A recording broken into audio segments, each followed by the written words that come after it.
You ask Tiger to solve. This deals with linear equations with one unknown. The final result is x equals -3. Let's solve it step by step. Group all x terms on the left side of the equation. Subtract 2x from both sides. Group like terms. Simplify the arithmetic.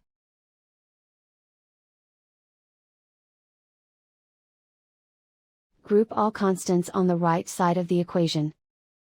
Subtract 9 from both sides.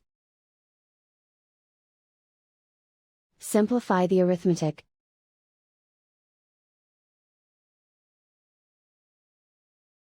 Isolate the x. Divide both sides by 3. Simplify the fraction. Find the greatest common factor of the numerator and denominator. Factor out and cancel the greatest common factor. And so the final result is x equals -3.